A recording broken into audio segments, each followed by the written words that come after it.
Real Madrid versus Paris Saint-Germain, Paris Saint-Germain versus Real Madrid, Real vs PSG, PSG vs Real, Paris vs Madrid, Madrid vs Paris, Florentino Pérez versus Nasser Al-Khelaifi, Nasser Al-Khelaifi versus Florentino Pérez.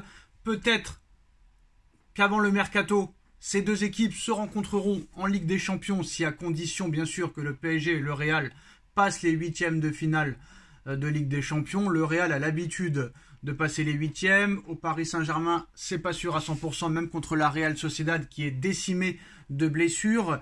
Mais au niveau du mercato, en tout cas, il va y avoir une guerre Paris Saint-Germain, Real Madrid. En plus de la Super League, en plus du mercato, peut-être aussi sur le terrain.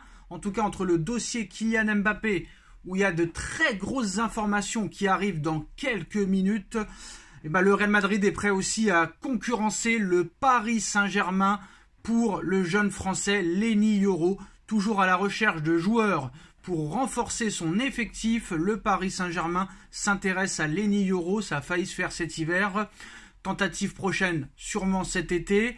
On se rappelle que le Paris Saint-Germain et le Real Madrid s'étaient battus pour le dossier de Tchouaméni, remporté par le Real, recruté pour 80 millions d'euros. Sur Camavinga, le Real aussi a gagné, jamais 203. En tout cas, le Real Madrid en aurait fait aussi une de ses priorités. Outre les joueurs confirmés, le Paris Saint-Germain cherche également à s'offrir de jeunes joueurs prometteurs et en plus de ça français. C'est le cas de Lenny Yoro, titulaire indiscutable dans la défense centrale du LOSC à seulement 18 ans. Il vient de les avoir, il a tapé dans l'œil des dirigeants parisiens.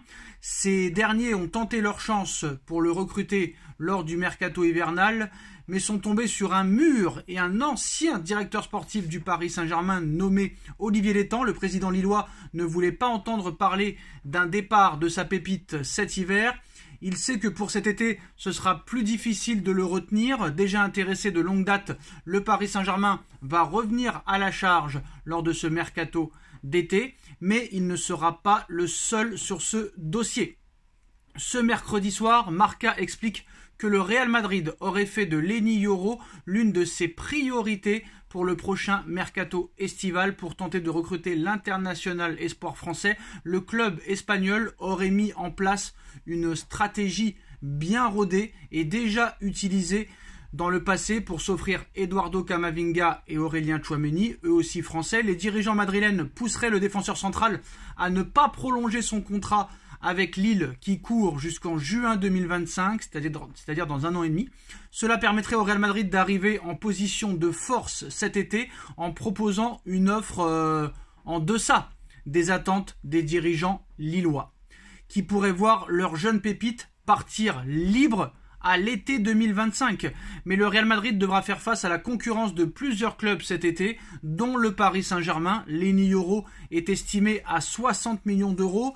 Mais si Lenny Yoro ne prolonge pas d'ici le mercato d'été, il sera à un an de la fin de son contrat.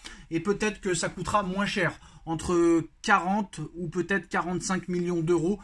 Pas plus de 50 en tout cas. Donc il va y avoir une bataille PSG-Real Madrid pour Lenny Yoro. Mais ce n'est pas tout.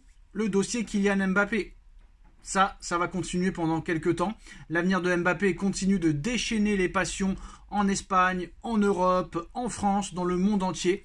Et surtout qu'en ce moment, l'actualité mercato est plutôt morne. Et Mbappé est le seul gros dossier qui intéresse vraiment tous les fans du football. La décision du joueur est prise, soi-disant, c'est de filer du côté de Madrid cet été, une information qui a été reprise ces dernières semaines par bon nombre d'autres médias francophones, anglais, allemands, italiens, etc. Et en Espagne, le quotidien AS, média pro-madrilène, dévoile une information un peu curieuse quand on connaît le contexte actuel en coulisses. Effectivement, le média madrilène explique que Kylian Mbappé et Nasser Al-Khelaifi ont trouvé un accord. Le président parisien sera le premier mis au courant de la décision de l'attaquant tricolore, et ce alors que d'un point de vue légal et contractuel, rien n'oblige Mbappé à prévenir ses patrons actuels s'il venait à décider de rejoindre un autre club. C'est un pacte amical que les deux hommes avaient passé l'été dernier. Le média révèle qu'actuellement Nasser Al-Khelaifi n'a reçu aucune notification au sujet de l'avenir de sa star, et le Paris Saint-Germain insiste qu'il n'est encore au courant de rien du tout. de quoi interpeller, hein, puisque la décision du joueur est en réalité déjà prise, soi-disant, toujours selon les médias français. Est-ce qu'un coup de bluff de la direction, est-ce un coup de bluff? Kylian Mbappé n'a-t-il pas respecté cet accord passé avec son boss? On ne le saura probablement pas aujourd'hui. En revanche, ce qui est certain, c'est que le timing de l'annonce à venir de son départ ou de sa prolongation continue de faire parler. El Chiguirinto dévoilait par exemple hier qu'elle n'est pas prévue avant le mois de juin prochain. D'autres médias évoquaient, eux, une annonce bien plus rapide.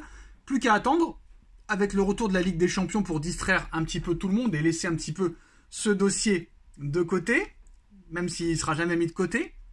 Mais surtout, on apprend ce soir de la part de la Cadena Ser, alors que déjà, on nous a expliqué ce matin que le Paris Saint-Germain négocie une prolongation de contrat avec Mbappé, salaire de 72 millions d'euros bruts par saison, une prime de prolongation de 130 millions d'euros, 70 millions d'euros de bonus de fidélité versés la première année, 80 millions d'euros fixés la deuxième année et versés, et 90 millions d'euros à la troisième année. Aucun être humain ne peut refuser une telle offre, mais on apprend ce soir de la part de la Cadena Ser que le Real Madrid est toqué de payer une prime à la signature de 103 millions d'euros à Kylian Mbappé. C'est la même somme que le transfert de Jude Bellingham. Oui, d'accord, 103 millions de prime à la signature, c'est vraiment bien. Mais ça ne rivalise pas avec la prime de prolongation de 130 millions d'euros que propose le PSG, des 70 millions d'euros de bonus de fidélité la première année, 80 la deuxième année et 90 la troisième année. Est-ce que ça va changer quelque chose? Mais moi je vous dis la vérité, si vraiment le PSG a proposé 72 millions d'euros bruts de salaire, plus 130 millions d'euros de prime à la prolongation, plus 70 de bonus la première année, 80 de bonus la deuxième année et 90 la troisième année, Mbappé ne peut pas refuser l'offre du Paris Saint-Germain. C'est impossible. Impossible. Tu ne peux pas diviser ton salaire par 4, prendre 30 millions de moins de prime à la signature et laisser 200 millions d'euros de côté. Pour le Real, même pour le Real, c'est pas possible. Et dernière information, le Paris Saint-Germain s'intéresse à Victor Gyökeres, joueur du Sporting Lisbonne, afin peut-être de combler un potentiel départ de Kolo Muani ou de Gonzalo Ramos, ou peut-être même de Kylian Mbappé en fin de saison. Donc c'est un joueur qui a de grosses stats cette saison, c'est un joueur portugais. Je crois qu'il a comme agent Jorge Mendes, comme c'est bizarre. Est-ce que Campos fera un dernier coup? Parce que je pense pas que Luis Campos fera l'enfeu. Dites-nous en commentaire ce que vous en pensez. On like, on partage, on commente, on s'abonne. Et on se retrouve tout à l'heure pour le débrief PSG Brest. Tchuss.